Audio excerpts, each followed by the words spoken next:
Cette femme riche engage une domestique sans savoir que c'est sa fille. Elle connaissait ce médaillon. C'était le sien. Celui qu'elle avait laissé autour du cou de son bébé le jour où on le lui avait arraché. À l'intérieur se trouvaient gravées ses initiales, IE et une date, 12 mai 2001. Ses yeux se remplirent de larmes qu'elle tenta de retenir. Ses jambes fléchirent légèrement. Elle s'assit lentement dans son fauteuil, le regard fixé sur le bijou comme s'il contenait toute sa vie. « Où as-tu trouvé ça ?» demanda-t-elle d'une voix cassée. « Dans ses affaires, madame. » Pendant de longues minutes, elle resta immobile, figée entre deux temps, le présent luxueux qu'elle avait construit et le passé qu'elle avait tenté d'oublier. Ce médaillon, il n'avait pas pu arriver entre les mains de n'importe qui. C'était un fil invisible, un pont entre elle et cet enfant disparu. Elle se leva lentement et marcha jusqu'à la fenêtre de son bureau. Dehors, la ville d'Abuja s'étendait, puissante et vivante. Mais à cet instant précis, elle avait l'impression que le sol se dérobait sous ses pieds. Elle serra le médaillon contre sa poitrine et ferma les yeux. Un murmure s'échappa de ses lèvres. « Mon Dieu, est-ce possible ?» Cette nuit-là, elle ne dormit pas. Elle s'assit dans son salon, seule, le médaillon dans la main, fixant les murs vides autour d'elle. Chaque tic-tac de l'horloge lui rappelait le temps perdu, les années écoulées sans une étreinte, sans un mot, sans une explication. Et pour la première fois depuis longtemps, Ijeoma sentit sa forteresse intérieure se fissurer. Ce n'était plus une simple coïncidence. Ce n'était plus une impression vague. Quelque chose, ou plutôt quelqu'un, était en train de revenir dans sa vie. À partir de ce soir-là, plus rien n'était pareil dans la tête d'Ijeoma. Chaque fois que Chidinma entrait dans une pièce, elle sentait son cœur se contracter, comme si une vérité invisible flottait dans l'air, prête à éclater. Elle observait la jeune femme avec une attention nouvelle.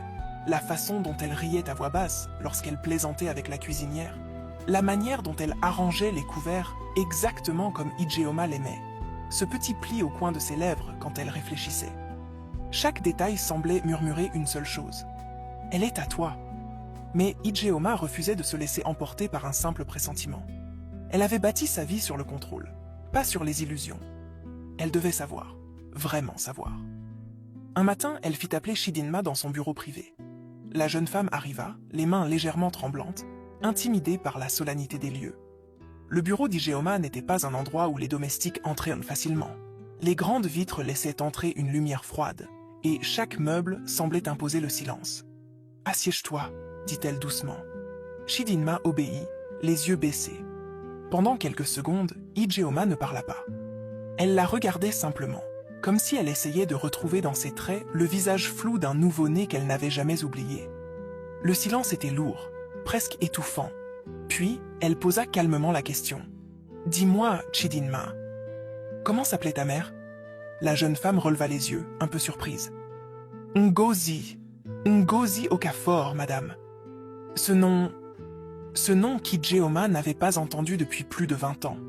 Elle sentit une brûlure dans la poitrine, une onde qui traversa tout son corps. Ngozi, l'infirmière, celle qui avait tenu son bébé dans ses bras. Elle cacha son trouble derrière un visage impassible. « Et ton père ?» demanda-t-elle d'une voix maîtrisée. « Je ne l'ai jamais connu, » répondit Chidinma. « Ma mère disait qu'il était mort avant ma naissance. » Ijeoma sentit sa gorge se serrer. Le père de cet enfant, c'était lui aussi qu'elle avait perdu trop tôt. Un accident, une tragédie. Elle continua, la voix un peu plus basse. « Et ce médaillon, où l'as-tu eu ?» Chidinma posa sa main instinctivement sur son cou, là où pendait la petite chaîne dorée.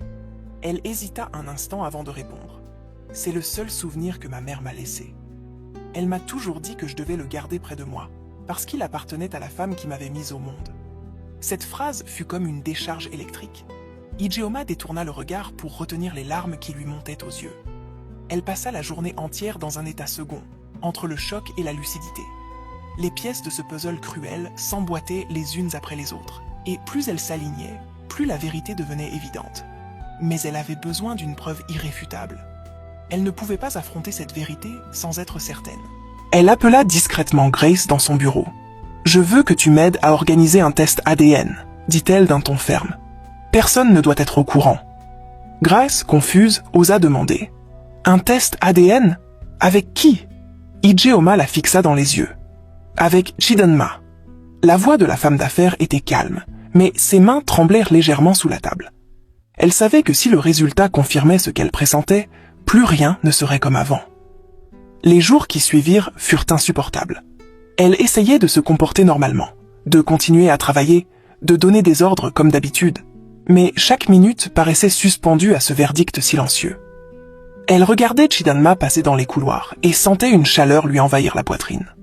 Elle voulait la serrer dans ses bras, mais elle se retenait. Elle voulait hurler son amour, mais elle se murait dans le silence. Et enfin, le jour arriva. Dans une enveloppe blanche, froide et ordinaire, se trouvait la réponse à 23 années de douleur. Elle l'ouvrit seule, dans son bureau, les mains tremblantes. Ses yeux parcoururent les lignes une à une, jusqu'à cette phrase. Lien biologique, 99,9%. Relation mère-fille confirmée. Son souffle se coupa net. Elle s'effondra lentement dans son fauteuil, l'enveloppe glissant de ses doigts. Les larmes, cette fois, coulèrent librement, sans qu'elle puisse les retenir. 23 ans. 23 années de manque, de regrets, de prières murmurées dans le silence d'une grande maison vide. Elle n'avait jamais cessé d'espérer, même sans se l'avouer. Et maintenant, cette jeune femme qu'elle avait accueillie dans sa maison, qu'elle observait comme une étrangère, était sa fille.